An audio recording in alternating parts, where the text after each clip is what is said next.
కపటులు వచ్చి భయంకరాకారాలతో నిలబడి కపవాత పైత్యములు కప్పేస్తుంటే శరీరం వదిలిపెట్టేటటువంటి సమయంలో ఊపిరందక కొట్టుకుంటుంటే చుట్టుపక్కల నిలబడ్డ వాళ్ళు మంచం మీద పోతున్నాడు కిందకి దింపేయమంటుంటే యదా పుత్రమిత్రాత యోమత్సకాసి ఆ చుట్టూ నిలబడిన వాళ్ళందరూ అయ్యో ఇంత గౌరవాలు పొందినవాడు ఇన్ని బిరుదులు పొందినవాడు మా మిత్రుడు వెళ్ళిపోతున్నాడని బాధపడుతుంటే బెంగ పెట్టుకోకుండా ఈశ్వరా నేను సంతోషంగా శిథిలమైపోయిన ఇంటిని విడిచిపెట్టినట్టు ఈ శరీరాన్ని వదిలిపెట్టి నీ పాదపంజరంలో ప్రవేశించాలంటారు శంకర భగవత్పాదులు. అట్లా ఆ స్థితి కలిగేటట్టు ఆ జ్ఞానము కలిగేటట్టు చెయ్యగలిగిన వాడెవరో, ఆ భక్తి నిలబడేటట్టు చెయ్యగలిగిన వాడెవరో, అసలు ఆ ప్రేయస్సు వైపుకి వెళ్లకుండా శ్రేయస్సు వైపు నిలబడగలిగిన లక్షణాన్ని ఇవ్వగలిగిన వాడెవరో ఆయనే సుబ్రహ్మణ్యుడు, ఆయనే గుహ, ఆయనే అగ్ని. అందుకే ధర్మమునకంతటికీ కూడా ఆధారభూతుడై ఉన్నాడు. మీరు మళ్ళీ చివరి నుంచి ముందుకు వచ్చేస్తే హవ్యం మహతి దేవానాం కవ్యం కవ్యాసినామపి, ఆయన వలననే దేవతలకు హవిస్సెడుతోంది, ఆయన వలననే పితృదేవతలకు కవ్యమెడుతోంది. పాకంచ కురుతే వహ్ని, ప్రతి ఇంటిలోనూ కూడా అన్నం తయారవుతోంది అంటే ఎవరి వలన? అగ్నిహోత్రుడి వలన. మా ఇంట్లో వంకాయలు ఉన్నాయండి, బియ్యం ఉన్నాయండి, నీళ్లు ఉన్నాయండి అంటే ఉపయోగమే ఉంది? ఉడకాలి కదా. పచనమైతే కొత్త రుచి వస్తుంది, పచనమైంది జీర్ణం అవుతుంది, జీర్ణమైతే శక్తి వస్తుంది. ప్రతి ఇంట అగ్నిహోత్రుడై పచనము చేసి మనం అందరం అన్నం తినడానికి కారణభూతుడై శక్తి స్వరూపమైన వాడెవరు? ఆ సుబ్రహ్మణ్యేశ్వర స్వామి. కాబట్టి ఆయనే ధర్మచక్రానికి అంతటికీ కూడా కారణమై ఉన్నాడు. అందుకే అటువంటి మహానుభావుడైనటువంటి ఆయన గురించి చెప్తూ శంకరాచార్యుల వారు సుబ్రహ్మణ్య భుజంగం అని పరమాద్భుతమైనటువంటి స్తోత్రం చేశారు. అందులో కుమారీశ సూనో గుహస్కంద సేనా నితే శక్తి పాణి మయూరాధిరూఢ అంటారు. ఓ స్వామి, నువ్వు కుమారః చిన్నవాడిగా వచ్చావు, పెద్దవాడు వినాయకుడు, ఇంత పెద్ద పరబ్రహ్మానివి, అనోరణీయాన్ మహతో మహీయాన్ అంతటా నిండిపోయిన వాడివి, చిన్న కొడుకు అన్న పేరుతో కుమారుడిగా వచ్చావు. ఎవరికి? ఈశసూనో, పరమేశ్వరుని యొక్క పుత్రుడు అనిపించుకున్నాడు. కుమారీశ సూనో గుహస్కంద, వరుసగా తత్వాన్ని చెప్పారు. గుహుడు నిజానికి ఆయనే పరబ్రహ్మం, ఇక్కడ ఆత్మ గుహ, ఈ గుహలో ఆత్మస్వరూపి అయి ప్రకాశిస్తున్నవాడెవరు? ఆయనే. మనం పూజంతా చేసేస్తాం, పూజంతా అయిపోయిన తర్వాత చేతిలో పువ్వొట్టు లేచి నిలబడి నమస్కారం చేసి ఓ మాట అంటాం, నాణ్య పంధాయనాయ విద్యతే. నిజానికి నిన్ను తెలుసుకోవడానికి ఇవేవి మార్గాలు కావు. మరి ఏది మార్గం అంటే నీవారస్సూకవత్తన్ వీపీతాభాస్వత్యనూపమా. ఇక్కడ చిటికిన వేలు పెట్టి ఇలా పైకి బొటన వేలు పెడితే బొటన వేలు ఎక్కడ తగులుతోందో అక్కడ నీవారశోకం అంటే వడ్డుగింజ యొక్క చివరి భాగం ఎంత ఉంటుందో అంత కాంతి మెరుస్తుంటే తస్య మధ్యే మహానగ్నిర్విశ్వార్చిర్విశ్వతో ముఖ, ఆ మధ్యలో ప్రకాశిస్తోంది చిన్న కాంతి బిందువు, అది చైతన్యం, అది భగవానుడు.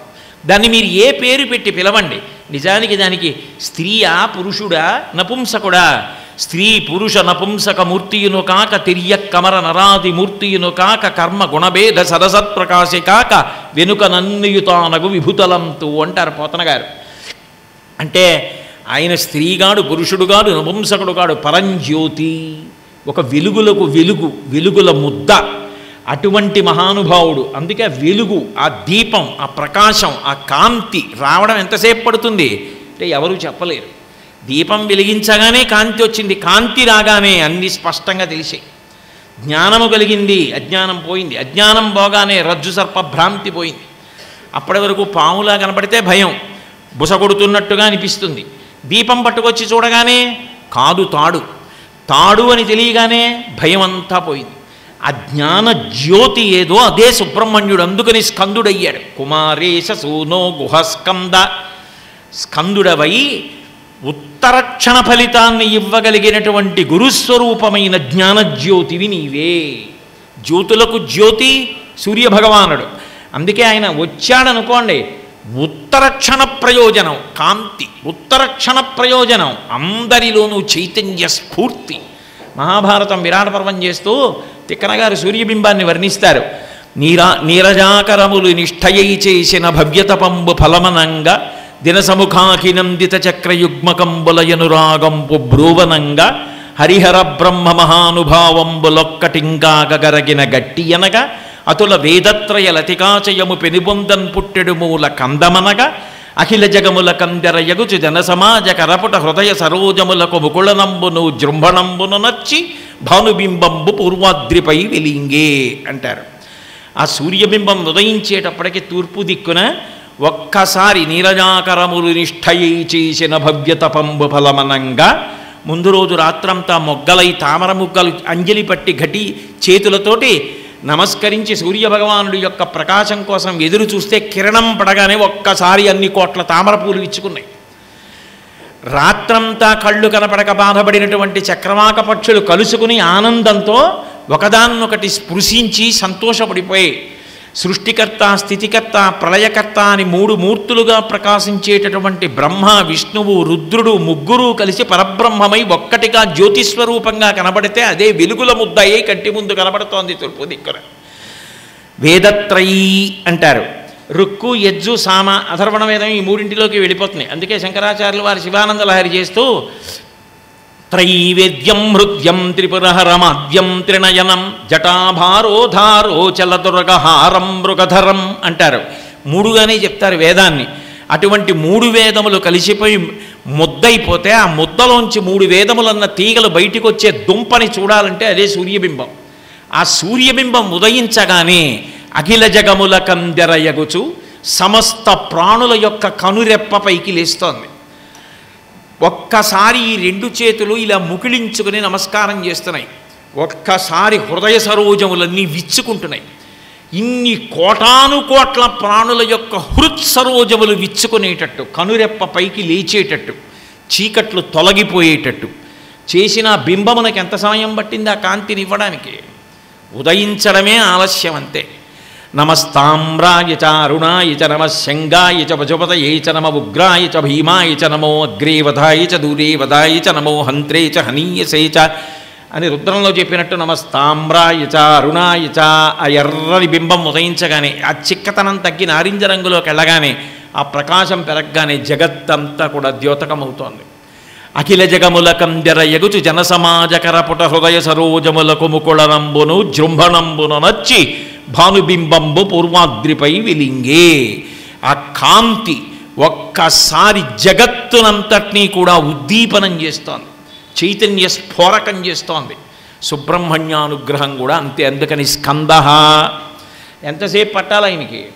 ఆ అనుగ్రహం కలిగిందా అంతే. ఉత్తర క్షణంలో అంత వైరాగ్యము రావచ్చు. రామకృష్ణ పరమహంస అంటారే, వైరాగ్యం వస్తే బొట్టు బొట్టు రాదు, వరదలా వస్తుందంటారు.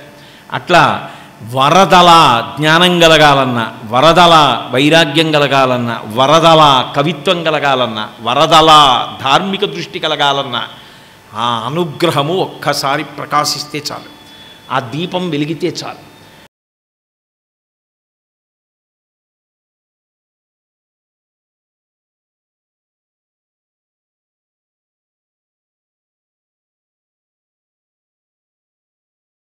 అందుకే కుమారేశ సూనో గుహస్కంద సేనాపతే శక్తిపాణి మయూరాధిరూఢ. ఆయన చేతిలో సాక్షాత్తు అమ్మవారి శక్తినంతటినీ శూలంగా చేసి చేత్తో పట్టుకుంటున్నాడు. అమ్మవారు ఏం చేస్తూ ఉంటుంది అంటే బ్రహ్మాండ పిండాండ సమన్వయం అమ్మవారు చేస్తూ ఉంటుంది. ఎప్పుడూ బ్రహ్మాండ పిండాండ సమన్వయం ఆవిడిదే, అదే జీవితం. బ్రహ్మాండ పిండాండ సమన్వయం అంటే ఇక్కడ పంచభూతాలు ఉంటాయి, బ్రహ్మాండంలో పంచభూతాలు ఉంటాయి. ఇది నిలబడాలంటే ఊపిరి కావాలి. ఊపిరి అంటే గాలి. గాలి ఎక్కడి నుంచి తీసుకోవాలి? బ్రహ్మాండంలో గాలి పిండాండం పుచ్చుకోవాలి. లోపలికి వెళ్ళి మలినమైపోయింది. మలినమైపోయిన ఊపిరి వదిలేస్తే ఎవరు పుచ్చుకోవాలి? బ్రహ్మాండం పుచ్చుకోవాలి. దీనికి అన్నం కావాలి. బయట ఉన్న అరటిపండు బ్రహ్మాండంలోంచి తీసుకొచ్చి పిండాండంలో పారేయాలి. పిండాండంలో మలినం మిగిలిపోయింది, అశుద్ధం, ఎవరు పుచ్చుకోవాలి? బ్రహ్మాండం పుచ్చుకోవాలి. దీనికి నీరు కావాలి. నీరు లేకపోతే ఇది బ్రతకదు. వ్యాసుల వారు అంటారు లింగపురాణంలో, సంజీవనం సమస్తస్య జగత సలిలాత్మిక భవ ఇత్యుచ్యతే మూర్తిర్భవస్య పరమాత్మనః అంటారు. నీటి రూపంలో ఉండి లోకాన్ని రక్షించేది శివుడే. ఆ నీరు బ్రహ్మాండంలోంచి తెచ్చి ఇందులో పోయాలి. ఇందులోకి వెళ్ళిన నీరు మలినమైపోయింది, మళ్ళీ మూత్రంగా విసర్జించేయాలి. ఎవరు పుచ్చుకోవాలి? బ్రహ్మాండం పుచ్చుకోవాలి. ఏది ఈ పృథివ్యాపస్తేజోవాయురాకాశాలు బ్రహ్మాండంలో ఉన్నాయి. ఇక్కడ పృథివ్యాపస్తేజోవాయురాకాశాలు ఉన్నాయి. అందులో పృథివీ అరటిపండు ఇందులోకి వెళ్ళాలి, ఇందులో మిగిలిపోయిన పృథివీ బ్రహ్మాండంలోకి వెళ్ళాలి, అందులో గాలి ఇందులోకి రావాలి, ఇందులో గాలి బ్రహ్మాండంలోకి వెళ్ళాలి, అందులో నీళ్లు పిండాండంలోకి రావాలి, ఇందులో నీళ్లు బ్రహ్మాండంలోకి వెళ్ళాలి, అందులోని వేడిని బట్టి ఇక్కడ చెమట పట్టి వేడి నియంత్రింపబడాలి. ఇందులో సమన్వయంలో తేడా వచ్చిందనుకోండి, ఒకదానికన్నా ఒకటి ప్రమాదం. ఆకలి వెయ్యట్లేదు, ఇవాళ కాకపోతే రేపు వెళ్ళొచ్చు వైద్యుడి దగ్గరికి. తిన్నది జీర్ణం అవ్వలేదు, మందంగా ఉంది, రేపు వెళ్ళొచ్చు వైద్యుడి దగ్గరికి. కానీ తాగిన నీళ్లు నిలబట్టలేదు, వెంటనే నీళ్లు వాంతైనా అయిపోతున్నాయి, అతిసారం కిందన్నా వెళ్ళిపోతున్నాయి, నీళ్లు కింద వైద్యుడి దగ్గరికి వెళ్ళిపోవాలి. గాలి ఊపిరి అందట్లేదు, ఆలస్యం చేస్తాను రేపు పెడతానంటే కుదరదు, ఉత్తర క్షణం తీసుకుని వెళ్ళిపోవాలి. లోపల వాయువుగా ఉండి పరిపాలన చేసేవాడెవరు? ఆయనే. అందుకే కదా ఆ వాల్మీకి రామాయణంలో ఉత్తరాఖండలో మహర్షి అంటారు, వాయు ప్రాణ సుఖం వాయు, వాయువే ప్రాణము, వాయువే సుఖము. ఇలా బ్రహ్మాండాన్ని పిండాండాన్ని సమన్వయం చేసేదెవరు? అమ్మవారు, శక్తి. శక్తి ఎక్కడున్నా సమన్వయం, అది ఆగిపోయింది అనుకోండి. శరీరం ఉంది, ఆ బ్రహ్మాండంలోంచి పిండాండంలోకి పదార్థం వెళ్ళటం లేదు, పుచ్చుకోదు. గాలి పుచ్చుకోదు, గాలి వదలదు, నీరు పుచ్చుకోదు, నీరు వదలదు. అప్పుడు పిండాండాన్ని ఏం చేయాలి? బ్రహ్మాండంలో కలిపేయాలి. ఇది లేదు, ఉన్నది కనపడుతోంది శరీరం, కానీ ఉన్నదా అంటే లేదు. బ్రహ్మాండ పిండాండ సమన్వయం ఆగిపోవడమునకే మృత్యువు అని పేరు. అది నిజానికి చేయిస్తున్నది ఎవరు? ఊపిరి నేను తీశానా? నేను తీస్తే వెళ్ళిపోయిన వాళ్ళందరూ చేతకాక ఊపిరి ఆపుకున్నారా? 1,000,000 మంది వైద్యులు కూడి వచ్చిన కానీ మరణమయ్యడి వ్యాధి మాన్పలేరు. ఆ ఊపిరి ఆగిపోవాలి అని పరమేశ్వరుడు నిర్ణయం చేశాడనుకోండి, ఊపిరి తీయించగలవాడు లేడు. వీడు ఇంత ప్రమాదంలోంచి బయటికి రావాలి అని పరమేశ్వరుడు నిర్ణయించాడనుకోండి, వాడిని చెనకగలిగిన వాడు లేడు. భాగవతంలో పోతన గారు అంటారు, రక్షణము లేక సాధుడు రక్షితుడకు సమత చేసి రాయుడులందన్ రక్షణలు వేయి కలిగిన శిక్షితుడకు కలుడు పాప చిత్తుండగుటన్నంటారు. ఎన్ని రక్షణలు పెట్టుకున్నా ఈశ్వర రక్షణ లేదనుకోండి, చుట్టూ ఉన్న రక్షణలే తనని భక్షించడానికి కారణం కావచ్చు. ఏ రక్షణ పెట్టుకోకపోవచ్చు, కానీ ఈశ్వర రక్షణ ఉందనుకోండి, మృత్యుదేవత నోటి 2 కోరల చిక్కి బ్రతికినొనక వేళ బ్రతుకవచ్చు. మృత్యుదేవత 2 కోరల మధ్యలలోకి వెళ్ళి తిరిగి బ్రతికి బట్ట కట్టి యువతలకి రావచ్చు. ఈశ్వరానుగ్రహం ప్రధానమయ్యింది. అటువంటి ఈశ్వరానుగ్రహం ఇవ్వగలిగిన వాడెవరో, దాన్ని పరిపుష్టం చెయ్యగలిగిన వాడెవరో, అది కలగాలంటే భక్తి ఉండాలి. ఆ భక్తిని ఇవ్వగలిగిన వాడెవరో ఆయనే మయూరాధిరూఢా. ఆ శక్తిని శూలంగా చేత్తో పట్టుకున్నాడు. ఆ శక్తిని శూలంగా పట్టుకున్నవాడే మయూరవాహనం ఎక్కాడు. ఎందుకు ఎక్కాడు అంటే, అనేక రూపాలతో యుద్ధం చేస్తుండేవాడు శూరపద్మాసురుడు. పద్మకోమల అని ఆయనకి భార్య, తమ్ముడు సింహవక్త్రుడు. వీళ్ళందరూ కలిసి రాజకుమారుణ్ణి ఎత్తుకుపోయారు, ఇంద్రుడు కుమారుడు జయంతుణ్ణి. ఎత్తుకుపోతే పురుడు అనబడేటటువంటి వాడితో రాయబారం చేశాడు సుబ్రహ్మణ్యేశ్వర స్వామి. విడిచిపెట్టలా, యుద్ధానికి వెళ్ళాడు. యుద్ధానికి వెడితే రాక్షసులందరూ దాక్కునే క్రౌంచ పర్వతాన్ని భేదించాడు. భేదించి రాక్షస సంహారం చేసి, ఎక్కడుంటారు రాక్షసులు? ఇక్కడే ఉంటారు. భేదించి సంహరించగలిగిన వాడు ఆయనే రాక్షసుల్ని. ఆ శూరపద్మాసురుడితో యుద్ధం చేస్తున్నాడు. అప్పటికే సింహభక్తుడు మరణించాడు. ఆయన నానా రూపములను పొందుతున్నాడు, అనేక రూపములు పొంది యుద్ధం చేస్తున్నాడు. సముద్ర మధ్యంలో ఒక పెద్ద మామిడి చెట్టు రూపంలో నించున్నాడు. అప్పుడు చేతిలో ఉన్నటువంటి శక్తి శూలం, అమ్మవారే ఆ శక్తి, దాన్ని విసిరాడు సుబ్రహ్మణ్యుడు. ఆ చెట్టు 2గా చీలిపోయింది. చీలిపోయిన తర్వాత ఇక ఈయనతో యుద్ధం చేయలేమని శూరపద్మాసురుడు వచ్చి శరణాగతి చేశాడు. నన్ను మీరు వాహనంగా స్వీకరించండి, ధ్వజంగా స్వీకరించండి అన్నాడు. 2 అయిపోయిన మామిడి చెట్టులో ఒక భాగాన్ని మయూర వాహనం చేసుకున్నాడు, ఒక భాగాన్ని కోడిపుంజు చేసుకున్నాడు. ధ్వజం మీద కోడిపుంజు గుర్తుంటుంది.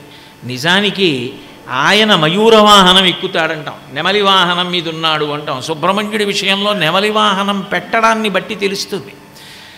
ఆయన దగ్గర ఎప్పుడు శూరపద్మాసుర సంహారం చెయ్యక ముందు దగ్గర నుంచి కూడా ఆయనకి నెమలి వాహనం. అది మొదటి నుంచి ఆయనకి వాహనంగా ఉన్న వాహనము అని గుర్తు ఏమిటంటే, ఆయన కూర్చున్నప్పుడు ఆయనకి కుడి చేతి వైపుకి తల ఉండి ఎడం చేతి వైపుకి పింఛ ఉంటే సహజంగా ఆయన అవతార ప్రారంభం నుంచి ఉన్నటువంటి వాహనమని గుర్తు కాదు. మధ్యలో శూరపద్మాసురుణ్ణి అనుగ్రహించి నెమలిగా మార్చి వాహనంగా స్వీకరించాడు. శూరపద్మాసురుడు నెమలిగా ఉన్నాడు అని గుర్తు ఏమిటంటే ఆయనకి ఎడం వైపుకి తల ఉండి కుడి చేతి వైపుకి పింఛ ఉంటుంది. అలా ఉంది అంటే ఆయన శూరపద్మాసురుడు మయూరవాహనంగా సేవిస్తున్నాడు అని గుర్తు. మీరు తాత్వికంగా ఆలోచించండి. నిజానికి మయూరవాహనం, చేతిలో శక్తి ఆయుధం, ఆయన లోకాన్ని అనుగ్రహించడం, నెమలి పింఛం విప్పడం, ఆయన 6 ముఖాలతో ఉండడం, 12 చేతులతో ఉండడం, ఇదంతా కూడా తాత్వికమైనటువంటి రూపం. ఎందుకంటున్నానంటే 6 ముఖాలతో ఉన్నాడు అంటే కాలము యొక్క 6 ఋతువులకు సంకేతం.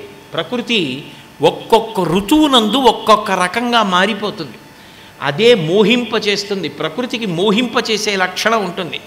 రామాయణంలో ఓ మాట అంటారు వాల్మీకి మహర్షి, చైత్ర శ్రీమాన్ ఇయం మాస పుణ్య పుష్పితకానన యవ్వరాజ్యాయ రామస్య సర్వం మే ఉపకల్ప్యతాం అంటారు అయోధ్యకాండలో.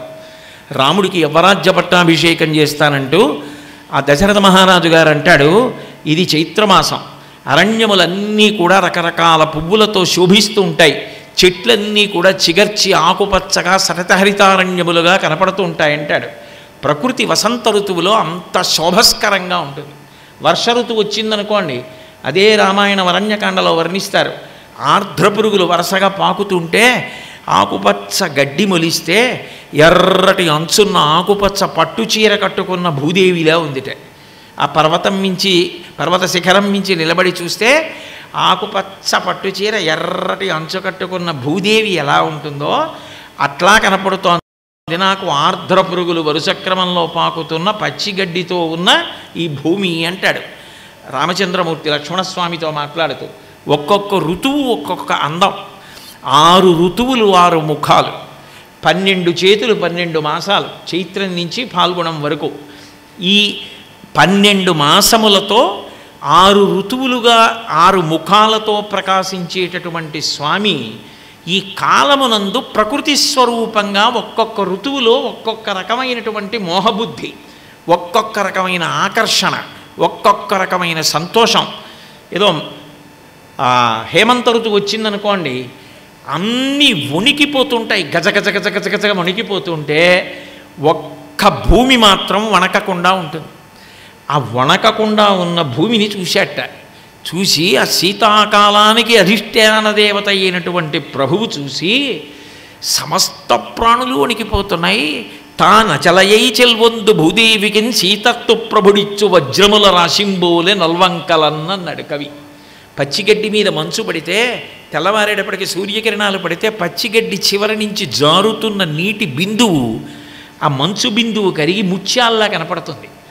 ఇన్ని ప్రాణులు నా ధాటికి వణికిపోయాయి.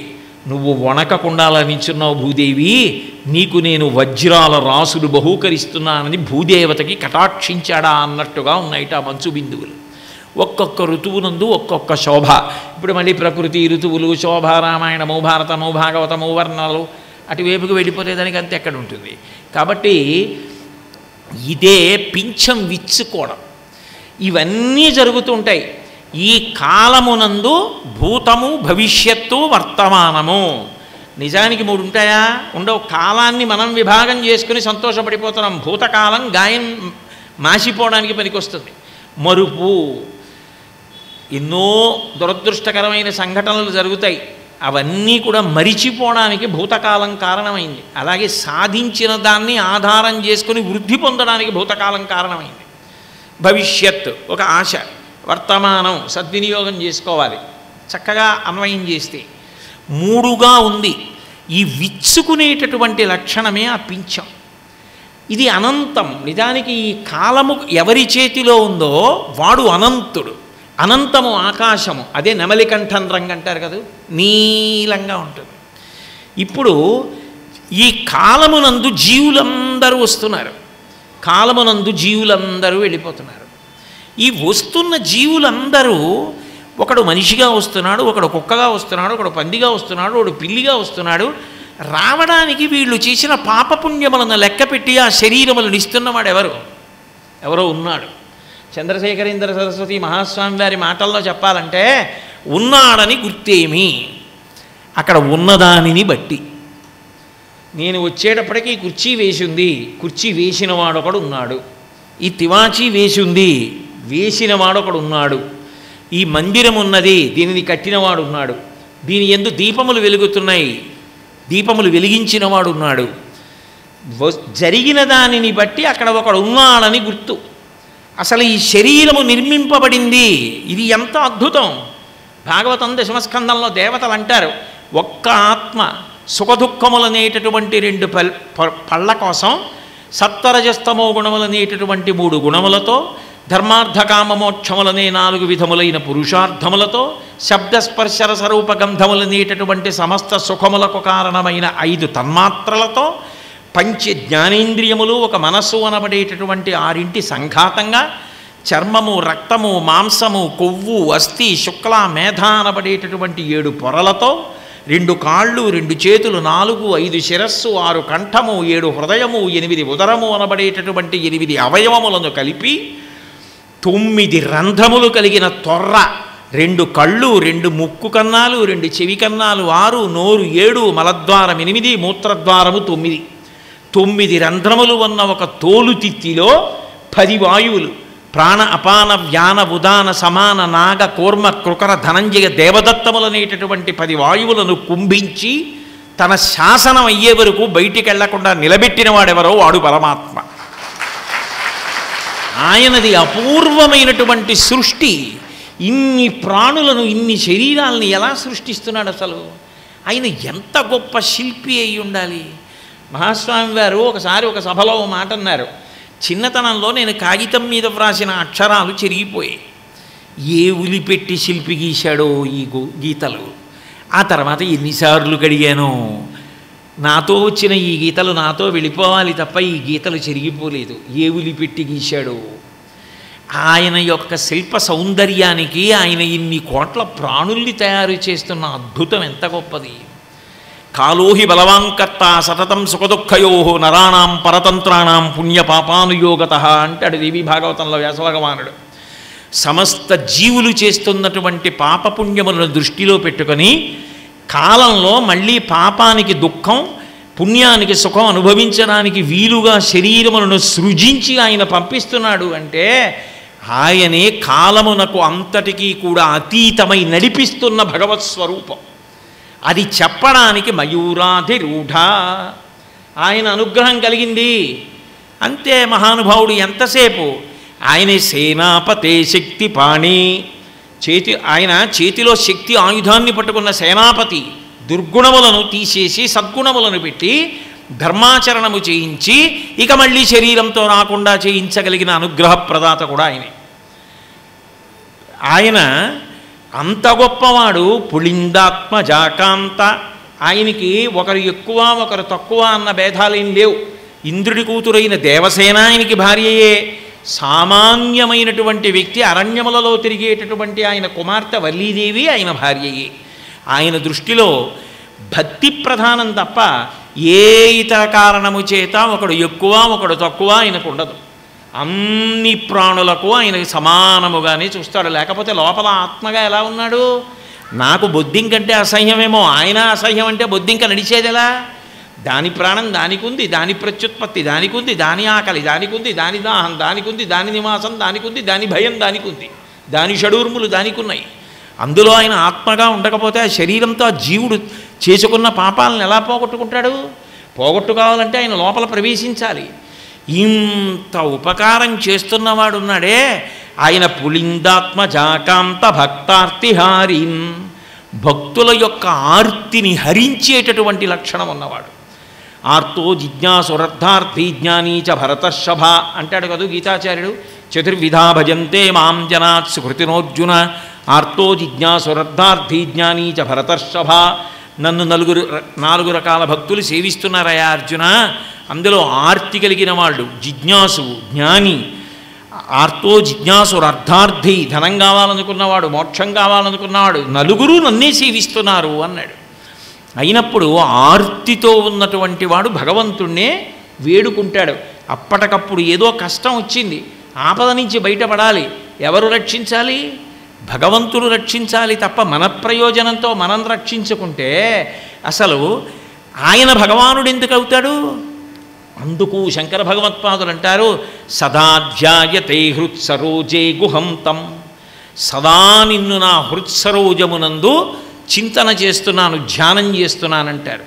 ఆయన ఆపదలు తొలగించగలడు. ఆయన చేసేటటువంటి మహోపకారం పరబ్రహ్మముగా ఆపదలు తొలగించగలిగిన వాడు ఆయనే. మహాభారతంలో కృష్ణ భగవానుడితో మాట్లాడుతూ రాయబారానికి వెళ్ళే సందర్భంలో ధర్మరాజు గారు అంటాడు, ఆపద గడువం బెట్టను ఓపి శుభంబైన దాని నడగుట్పనం పాండుక్ష్మాపారుడు నిన్ను చూపి చనియ మహాత్మ అంటాడు. ఈ జన్మకి మాకు పాండురాజు గారు ఆపద తీసేయడానికి, శుభాలు కలగజేయడానికి కృష్ణ నిన్ను మాకు అప్పచెప్పి వెళ్ళిపోయాడయా పాండురాజు అన్నాడు. ఆపద అంటే మన ప్రయత్నం చేత మనం తొలగించుకోగలిగినది కాదు. శంకరాచార్యుల వారే సుబ్రహ్మణ్య భుజంగంలో అంటారు, యదాబ్ధేస్తరంగా లయం యాంతి తుంగాస్తదైవాపద సన్నిధౌ సేవతాం మే. ఒక సముద్రంలో వచ్చేటటువంటి కెరటములు ఉంటాయి. ఆ కెరటములన్నీ సముద్రంలోనే పైకి లేస్తుంటాయి, విరిగిపోతూ ఉంటాయి, సముద్రంలోనే పడిపోతుంటాయి. ఇతీవోర్మి పంక్తీన్ రుణాం దర్శయంతం.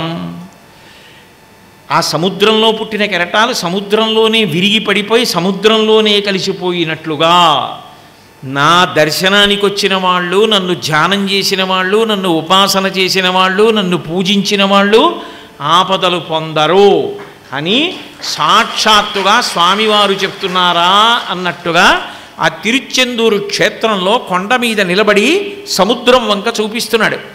నేను ఈ మధ్యకాలంలోనే తిరుచెందూరు వెళ్ళా. వెడుతున్నప్పుడు ముందు కంచి వెళ్ళా, స్వామివారి దర్శనానికి వెళ్ళా. స్వామివారు అన్నారు, సుబ్రహ్మణ్య భుజంగం శంకరాచార్యుల వారు తిరుచెందూరులో ఎక్కడ నిలబడి చేశారో తెలుసా కోటేశ్వరరావు అని అడిగారు. స్వామి ఎక్కడ మీరే అనుగ్రహించండి అన్నాను. లోపల శివలింగం ఉందయా, శివలింగం ముందు నిలబడి సుబ్రహ్మణ్య భుజంగం చేశారు. నేను ఆశ్చర్యపోయాను. లోపల శివలింగం ఉందా స్వామి అన్నాను. అవును, శివాలయం ఉంది లోపల, పైకి కనపడదు. సుబ్రహ్మణ్య దేవాలయం వెనక శివాలయం ఉంది. ఆ శివాలయంలో శివలింగం ముందు శంకరాచార్యుల వారు సుబ్రహ్మణ్య భుజంగం చేశారు అన్నారు. అంటే స్వామి నాకు ఆ దర్శనం ఎలా అవుతుంది అని అడిగారు. మహానుభావులు ఎక్కడ వారిని ఆశ్రయిస్తారో వారిని ఉద్ధరించే లక్షణం వీరొక సుబ్రహ్మణ్య స్వరూపం కాదు. వెంటనే ఆయన ఎవరికో కబురు చేసి, వీడు వస్తున్నాడు, వీడు భృత్యుడు కింకరుడు, ఏమీ తెలియనివాడు, వీడు సంతోషిస్తాడు చూస్తే, ఆ శివాలయం వీడికి చూపించండి అని కబురు చేశారు. పాపం నేను దేవాలయ దర్శనానికి వెడితే ఆయన అక్కడ నిలబడి ప్రత్యేకంగా నన్ను, నా కుటుంబ సభ్యుల్ని, నాతో వచ్చిన వాళ్ళని లోపలికి తీసుకెళ్ళి ఆ శివాలయం చూపించారు. నేను ఆశ్చర్యపోయాను. లోపల ఉంది శివాలయం, శివాలయంలో శివలింగం ఉంది. అక్కడ నిలబడి శంకరాచార్యుల వారు ఈ భుజంగ స్తోత్రం చేశారు. తిరుచెందూరు ఎంత ప్రఖ్యాత క్షేత్రం అంటే ఇప్పటికీ కూడా తిరుచెందూరులో 2 పెద్ద పెద్ద చిత్రపటాలు ఉంటాయి. అందులో ఆ మధ్యకాలంలో పెద్ద సునామీ వచ్చినప్పుడు ఆ సునామీలో అన్నీ కొట్టుకుపోతాయనుకున్నారు. సుబ్రహ్మణ్యేశ్వర స్వామి వారి అనుగ్రహ విశేషం ఎంత గొప్పది అంటే, ఆయన అనుగ్రహంతో సముద్రం వెనక్కి వెళ్ళిపోయింది తిరుచెందూరులో, ముందుకొచ్చేసింది వేరొక నగరంలో. తిరుచెందూరులో దేవాలయాన్ని కొట్టేస్తుందని చెప్పి అందరూ వెళ్ళిపోయారట. ఆ చిత్రపటం పెట్టారు అక్కడ. తిరుచెందూరులో సముద్రం వెనక్కి వెళ్ళిపోయి భూమి అంతా కనపడింది. మళ్ళీ తర్వాత ఎప్పుడూ ఉండేటట్టుగా సముద్రం వచ్చేసింది తప్ప సముద్రం దేవాలయాన్ని చెనకల. ఇతీవోర్మి పంక్తీన్ రుణాం దర్శయంతం. అటువంటి ఓ గుహుడా, ఓ సుబ్రహ్మణ్యుడా, నిన్ను నేను ఎప్పుడూ నమస్కరించి సేవిస్తున్నానంటారు. ఆయన తనని ఎవరు సేవిస్తున్నారో అటువంటి వారికి ఆపద రాకుండా చూసుకుంటారు. ఆపద అంటే ఏమిటి? మన బుద్ధి చేత మనం తొలగించుకోగలిగిన దానిని ఆపద అని పిలవరు. మహాభారతంలో, భాగవతంలో కూడా ఉంది ఆ ఘట్టం. భాగవతంలో పోతన గారు ఇంకా రంజకత్వంతో రాస్తారు. భీష్మాచార్యుల వారు అపశయ్య మీద పడుకున్నారు. ధర్మరాజాదులు వెళ్ళి రాత్రికి రాత్రి ఉపపాండవులందరినీ చంపేశాడు అశ్వత్థామ వచ్చి అన్నాడు. అందరూ అయితే అయ్యో పాపం అంటారు. భీష్మాచార్యుల వారు ఒక అద్భుతమైన మాట చెప్పారు. ఆయన అన్నారు, రాజట ధర్మజుండు, సురరాజసుతుండట ధన్వి, శాస్త్రమోద్వేజకమైన గాంధీవము విల్లుయట, సారథి సర్వభద్ర సంయోజకుడైన కృష్ణుడట, ఉగ్రగరాధరుండు భీముడయ్యాజికి తోడువచ్చునట ఆపద కల్గుటకేమి చిత్రమో అన్నారు. ఇప్పుడు దుర్యోధనుడు రాజుగాడు, ధర్మరాజు రాజు. గాంధీవం పట్టుకున్న అర్జునుడు తమ్ముడు. అందరి భద్రత చూడగలిగిన కృష్ణుడు సారథి. గదని పట్టుకుని ఎప్పుడూ గిరగిరా తిప్పుతూ వెంట వెళ్ళే భీమసేనుడు గొప్ప వీరుడు తమ్ముడు. 5 కొడుకులు రాత్రికి రాత్రి చచ్చిపోవడం ఏమిటో, ఆపద కల్గుటకి ఏమి చిత్రమో. మన బుద్ధితో తొలగించుకోగలిగిందా? మరి పాండవులు ఎలా తప్పుకున్నారు? ఆ రాత్రి 2 మనం నదీ తీరానికి వెళ్ళిపోదామని కృష్ణ పరమాత్మ తీసుకెళ్ళిపోయి నదీ తీరంలో కబుర్లు చెప్తూ కూర్చోబెట్టాడు. అశ్వత్థామకి దొరకలేదు. అదే పాండవుల్ని కృష్ణుడు వదిలిపెట్టినట్టుంటే శిబిరంలో వాళ్ళు వెళ్ళిపోయేవారు. ఎందుకంటే నిద్రలో చంపేశాడు. ఉద్రేకంబునరారు శస్త్రధరులై యుద్ధావనిన్లేరు కించి ద్రోహంబును నీకు చేయరు బలోచ్చేకంబునం చీకటిన్ భద్రాకారుల చిన్ని పాపల రణప్రౌఢ క్రియాహీనుల నిద్రాసక్తుల సంహరింపనకట నీ చేతులు ఎట్లాడెనో అని ఏడ్చింది ద్రౌపదీదేవి. కాబట్టి రక్షకుడెవరు? పరమాత్మ. మన ప్రయత్నంతో మనం తొలగించుకోలేము. అలా వెళ్ళిపోతుంటే ఒక పెద్ద త్రాచుపం వచ్చి పడగ ఎత్తిందనుకోండి, అప్పుడు ఏమంటే నేను చదువుకున్నాను, నేను ఈ ఉద్యోగం చేస్తున్నానంటే ఆగుతుందా? ఈశ్వరానుగ్రహం కలగాలని పడగ దింపి వెళ్ళిపోవాలి. ఆపద తొలగించగలిగిన వాడు భగవంతుడొక్కడే. అందుకే ఆయన అంటాడు, యథాబ్దేస్తరంగాలయం యాంతి తుంగాస్తథైవాపద సన్నిధౌ సేవతాం మే. ఎవరైతే నా దగ్గరికి వచ్చి సేవ చేస్తున్నారో, నమ్మి నమస్కరిస్తున్నారో, నిలబడుతున్నారో వాళ్ళకి ఆపదలు లేవు. సముద్రంలో పుట్టిన కెరటం సముద్రంలో పడిపోయినట్టు పుట్టిన ఆపద పుట్టినట్టు పోతుంది. అలా రక్షించగలిగిన వాడు. అంతేకాదు, సముద్రంలో పుట్టిన కెరటం అని పేరు. నిజానికి కెరటం ఎక్కడుంది? సముద్రంలో నీళ్ళే కెరటం అవుతున్నాయి. ఆ కెరటమే మళ్ళీ విరిగి పడిపోతోంది, నీళ్లలో పుడుతోంది. భగవంతుడే ఉన్నాడు, ఉన్నది ఒక్కటే, జగన్మిథ్యా బ్రహ్మసత్యం. కానీ ఇంతగా కనపడుతోంది. ఇటువంటి దానిలో జీవుడు అనుకున్నవాడు బ్రహ్మమని తెలియాలి అంటే ఆ భక్తిని ఇవ్వగలిగిన వాడు కూడా సుబ్రహ్మణ్యుడే. భక్తార్తిహారిన్ ఆయనే ఇవ్వగలడు. ఆ భక్తి కలిగిందనుకోండి, ఉన్న ఉపకరణం యొక్క విలువ తెలుస్తుంది. అయ్యో, నాకు భగవంతుడు కంఠం ఇచ్చాడు, స్వరపేటికి ఇచ్చాడు, నేను భగవన్నామని చెప్పగలను, భగవన్నామంతో నేను తరించిపోగలనని తెలిసిందనుకోండి. హరునకు విభీషణునకు అద్రిచకున్ తిరుమంత్రరాజమై కరికి నహల్యకున్ ద్రుపదకన్యకునార్తి హరించు చుట్టమై బరగిన ఎట్టిని పతితపావన నామము నాదు జిహ్వపై నిరంతరము నటింపచేయుమి కదాచరధి కరుణాపయోనిధి అంటాడు గోపరాజు గారు. భగవన్నామం పలికితే చాలు.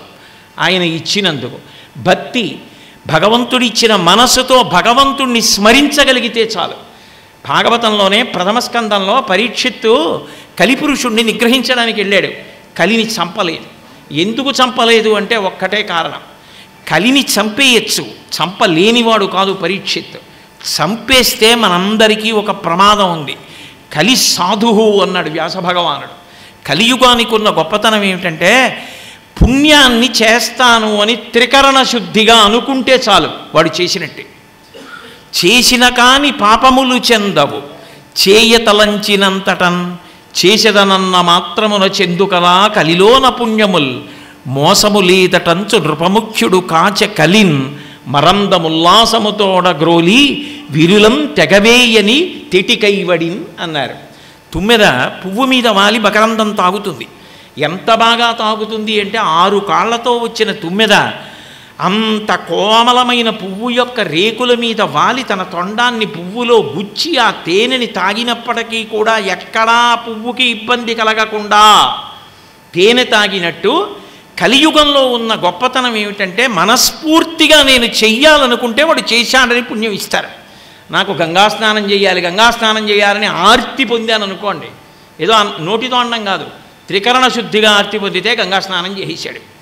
పాపం చేస్తేనే ఫలితం ఇస్తుంది, ఆలోచన రూపంలో ఉన్నది ఫలితం ఇవ్వదు. పాపం చేస్తే ఫలితం. పుణ్యం మనసుతో చేసుకోవడానికి అవకాశం ఉంది కలియుగంలో, అందుకు చంపేలా పరీక్షిత్. మరందముల్లాసముతోడ గ్రోలి విరులంతెగవేయని తెటికైవడిన్, అందుకు తుమ్మెద పువ్వును వదిలినట్టు వదిలిపెట్టేశాడు. కాబట్టి ఆ మనసు భగవంతుని యందు లగ్నమై ఉత్తమ కర్మలు చెయ్యాలన్న ఆర్తి కలిగితే చాలు. ఆర్తి ఎవరి వలన కలగాలి? ఆ భక్తి ఎవరి వలన కలగాలి? మనం అనుకుంటే అవుతుందా? భక్తికి ముహూర్తాలు ఉంటాయా? గృహప్రవేశానికి ముహూర్తం ఉంటుంది, ఏదో సత్యనారాయణ వ్రతానికి తిథి ఉంటుంది. అంతేగాని భక్తిగా ఉండడానికి ముహూర్తాలు ఉంటాయా? ఉండవు. ఆ ఈశ్వరానుగ్రహం కలగాలి, కలిగితే భక్తిగా ఉండగలుగుతాడు. ఆయనలో ఉన్న గొప్ప విశేషం ఒక్కటి చెప్పి పూర్తి చేస్తాను. కవితా ధార ఇవ్వగలిగినటువంటి వాడు ఆయనే. శరజ్యోత్స్నా శుద్ధాం శిశియుత జటాజూటమకుటాం వరత్రాసత్రాణ స్ఫటిక గుటికా పుస్తకకరాం సకృన్నత్వా నత్వా కథమివ సతాం సన్నిధతే మధుక్షీరద్రాక్ష మధురి మధురీణా ఫణితయ అంటారు శంకరులు సౌందర్యలహరిలో. పాలు, తేనె, పళ్ళరసం ఇవి ఎంత తీయగా సారవంతంగా ఉంటాయో అటువంటి వాక్కులను ఇవ్వగలిగిన వాడు ఆయనే. అటువంటి కవిత్వం ఇవ్వగలిగిన వాడు ఆయనే. మనిషి శరీరం వెళ్ళిపోతుందేమో, కవిత్వం అలాగే నిలబడిపోతుంది, ఎప్పటికీ నిలబడిపోతుంది. జాషువా గారు ఒక మాట అంటాడు, రాజు మరణించే ఒకతార రాలిపోయి, కవియు మరణించే ఒకతార గగనమెక్కి, రాజు జీవించే రాతి విగ్రహములయందు, సుకవి జీవించే ప్రజల నాలుకలయందు. మంచి కవి, మంచి పద్యాలు ప్రజల నాలుకల మీద మిగిలిపోతాయి. అంత మంచి మాటలు అనర్గళంగా పలకగలగాలి అంటే ఆ ధారణాశక్తి, ఆ జ్ఞాపక శక్తి, ఆ వాగ్వైఖరి సుబ్రహ్మణ్యానుగ్రహం కలిగిన వాడికి లభిస్తుంది. ఇది నేను చెప్పడం కాదు, శంకరుడు చెప్పారు భుజంగంలో. ఆయన నజానామి శబ్దం నజానామి చార్థం నజానామి పద్యం నజానామి గద్యం. నాకు ఏమీ తెలియదు స్వామి, కానీ నాకు తెలిసినది ఒకటే, చిదైకా షడాస్యా హృది జ్యోతతో మే ముఖాన్నిస్సరంతం గిరశ్చాపి చిత్రం. నా హృదయక్షేత్రమునందు సుబ్రహ్మణ్యుణ్ణి ఒక్కసారి నమస్కారం చేసి ధ్యానం చేసి ప్రార్థించగానే కొళాయి విప్పేస్తే నీరు వచ్చేసినట్లు, నిండిపోయిన బిందె అంచుల నుండి నీరు కారిపోయినట్టు లోపల కలిగిన పరవశమాగక వాక్కులుగా మారిపోతోంది, కవిత్వం అవుతోంది, ప్రవచనం అవుతోంది, ఉపన్యాసం అవుతోంది, వాక్కులు అవుతున్నాయి. అవి హితకరమైన వాక్కులు అవుతున్నాయి, మధురమైన వాక్కులు అవుతున్నాయి. అటువంటి కవన శక్తి ఇవ్వగలిగిన వాడు సుబ్రహ్మణ్యుడు. అందుకు కదూ మహానుభావుడు కాంచీపురంలో ఆయన సాంబన్ అన్న ఆయన్ని అనుగ్రహించాడు, దేవరాయలు అన్నవారిని అనుగ్రహించాడు. కన్నులు లేనటువంటి ఆయన చేత మూక కుమార శతకము అని చెప్పి శతకం రచింపచేశాడు. ఇవన్నీ ఒకెత్తు. ఆయన చేసిన మహాద్భుతమైనటువంటి విషయం, శివాచార్యుల వారిని ఆయన స్కాంద పురాణాన్ని తమిళంలో వ్రాయమని ఆదేశించి, ఎక్కడ సాక్షాత్తుగా కుమారకోష్టంలో ఉన్న సుబ్రహ్మణ్యేశ్వర స్వామి కాంచీపురంలో స్కాంద పురాణాన్ని తమిళ భాషలో రాయమంటే నాకు కవిత్వం రాదంటే ఆయన నేను వ్రాస్తాను మొదటి శ్లోకం అని సుబ్రహ్మణ్యుడే వ్రాస్తే ఆయన 1,00,000 శ్లోకాలతో తమిళంలో స్కంద పురాణాన్ని రాశారు. కందపురాణం అన్న పేరుతో. దాని గ్రంథావిష్కరణ సభ అక్కడే పెట్టారు కుమారకోష్టంలో. వేదిక మీద కూర్చుని మొదటి శ్లోకం చెప్పగానే దాని లక్షణ విశేషాలు చెప్పమన్నారు కవులు.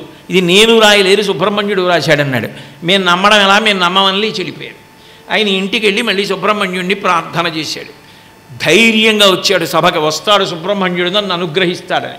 సుబ్రహ్మణ్యుడే వచ్చి మొదటి శ్లోకానికి వ్యాఖ్యానం చెప్పి బ్రాహ్మణ రూపంలో వెళ్ళిపోతే తెల్లబోయారు విద్వాంసులు. తెల్లబోయి మేమందరం కూడా ఆమోదిస్తున్నాం ఈ గ్రంథాన్ని అన్నారు. అరుణగిరినాథర్ ఒకప్పుడు అరుణాచలంలో ఒక వేశ్యకి కొడుకు కూతురు ఉండేవారు. ఆ కొడుకు పిల్లవాడు ఇంకాను, ఆమె మరణిస్తూ నేను సంపాదించినది ఎంతో ద్రవ్యం ఉంది, వాడు అడిగింది ఇచ్చి వాడిని సంతోషపెట్టని కూతురు పెద్దది చెప్పి మరణించింది. ఆ అడిగిన ద్రవ్యం అంతా ఇస్తుండేది. ఆ పిల్లవాడి పేరు అరుణగిరినాథర్. ఇస్తుండేది. అతను ఆ ద్రవ్యం తీసేసుకుని అనేకమైన వ్యసనాలకి లోనైపోయాడు.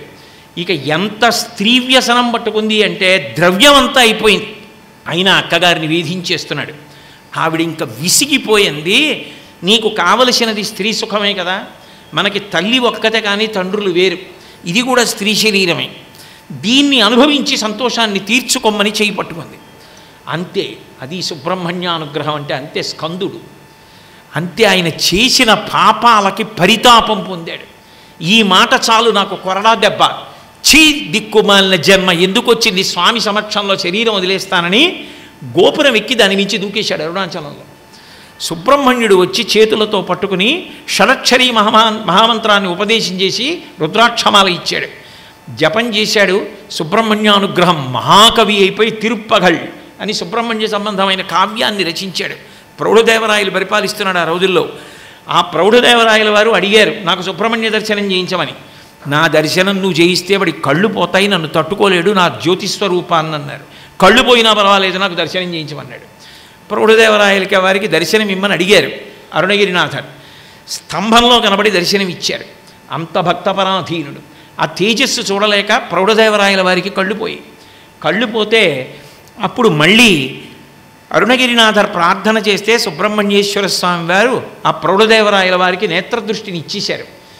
ఆయన రోజు కూడా పారిజాత పువ్వులు చిలుక రూపంలో ఏరి తెచ్చి సుబ్రహ్మణ్యుడి పూజ చేసేవాడు. పరకాయ ప్రవేశం వచ్చు అరుణగిరినాథర్కి. తన శరీరం వదిలి చిలక రూపంలోకి ఎడుతుండేవాడు. ప్రౌఢదేవరాయల దగ్గర ఇంకొక కవి ఉండేవాడు, ఆయన అసూయ పెంచుకున్నాడు ఈయన మీద. ఎప్పుడూ ఈయనే పొగుడుతున్నాడు, ఈయన వల్ల సుబ్రహ్మణ్య దర్శనం అయిందని. ఈయన ఒక రోజున చిలకలోకి ప్రవేశించి శరీరాన్ని ఓ చోట దాచి వెళ్ళాడు. ఆయన వచ్చి మళ్ళీ శరీరంలో ప్రవేశిస్తాడని ఆ శరీరం కాల్చేశాడు ఆ కవి. ఆయన చిలుకగా ఉండిపోయాడు. ఉండిపోయి ఆ గోపురంలో కూర్చుని ఇప్పటికీ పాటలు పాడతాడు. అందుకని ఆ గోపురానికి కిలి గోపురం అని పేరు. కిలి అంటే చిలక, చిలక రూపంలో పాడుతుంటాడు. గిని అంటే మహాస్వామి వారు. చిన్నప్పుడు ఆయన పేరు గిని కదండి, వారే రాశారు కదా. గిని పంచవన్నెల చిలుక స్వామినాథన్ గారు, చంద్రశేఖరేంద్ర సరస్వతి మహాస్వామి వారి పేరు. కాబట్టి మహానుభావుడు సుబ్రహ్మణ్యుడు తెలుసుకుంటే అటువంటి వాగ్గోయిఖరి ఇస్తాడు. గొప్ప కవిత్వం. కవీంద్రాణం చేత కమలవన బాలాత పరిచిం అని శంకరాచార్యులు వారు సౌందర్యలహరిలోనే అరుణ సరస్వతి ఉపాసన గురించి చెప్తారు. విరించి ప్రేయస్యాదరుణతర శృంగారలహరీం భజంతే ఏ సంతః అంటారు. కొంతమంది సత్పురుషులు ఉంటారట, వాళ్ళు ఎటువంటి కవిత్వం చేస్తారంటే జీవుణ్ణి ప్రియురాలుగాను భగవంతుణ్ణి ప్రియుడుగాను భావన చేసి అపూర్వ కవిత్వాన్ని ఇస్తారు. వాళ్ళకి అరుణ సరస్వతి కటాక్షం అంటారు. సుబ్రహ్మణ్య అనుగ్రహం కలిగిన వారు అటువంటివి ఎన్ని రచించారు. కర్మలనన్నింటినీ కూడా అనుష్ఠానం చెయ్యకపోతే తరించరని వేదంలో కర్మ మార్గాన్ని నిలబెట్టడానికి ఒకప్పుడు మహానుభావుడు కుమారుల భట్టుగా వచ్చాడు అవతారంగా. జ్ఞాన సంబంధనాయనారుగా వచ్చారు, సుబ్రహ్మణ్యుడిగా వచ్చారు. లోకానికి ఎప్పుడూ జ్ఞానోపదేశం చేస్తుంటారు.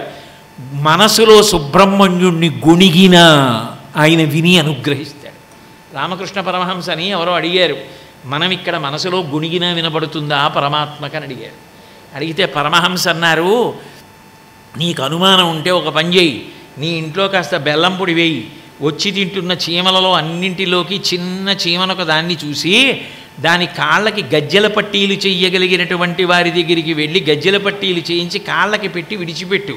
అది పాకుతున్నప్పుడు దాని కాళ్ళకి పెట్టిన గజ్జెల పట్టీలలోంచి వచ్చే సవ్వడులు కూడా పరమాత్మ వినగలడు.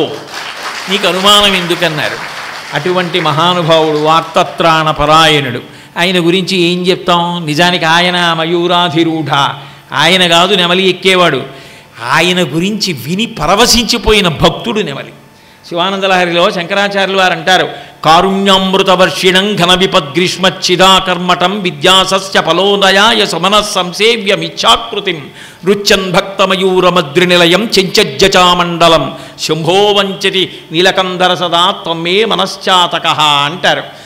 వేసవికాలం వెళ్ళిపోయి ఆకాశం నల్లటి మబ్బులు బట్టి చిన్న చినుకు ప్రారంభం అవగానే కొండ శిఖరం మీద నిలబడి నెమలి పింఛం విప్పి నృత్యం చేసి సంతోషపడిపోతుంది. అట్లా అసలు మయూరాధిరూఢ ఆ స్వామిని తలుచుకోగానే మనసులు పరవశించిపోయినటువంటి భక్తులందరూ కూడా ఆనందంతో సంతోషంతో గంతులు వేస్తూ పరవశించిపోతారు. అందుకే మనోహారి దేహం మహచ్చిత్త గేహం అంటారు సుబ్రహ్మణ్య భుజంగంలో. అంతటి గొప్ప రూపం. ఏదో స్ఫురద్రత్న కేయూర హారాభిరామచ్చలత్కుండల శ్రీల సద్గండ భాగ కటౌ పీతవాస కరేచారు శక్తి పురస్తాత్మమాస్తాం పురారేస్తనూజ అంటారు.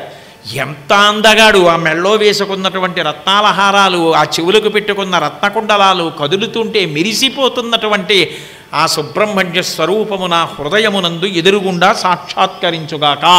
పురస్తాత్మమాస్తాం పురారేస్తనూజ, పురారి అయిన శివుని యొక్క కుమారుడైన సుబ్రహ్మణ్యుడు మా హృదయమునందు ప్రత్యక్షముగుగాక. నహ మా అందరికీ కూడా ప్రత్యక్షముగుగాక. ఇదే మాట సౌందర్యలహరిలో అంటారు.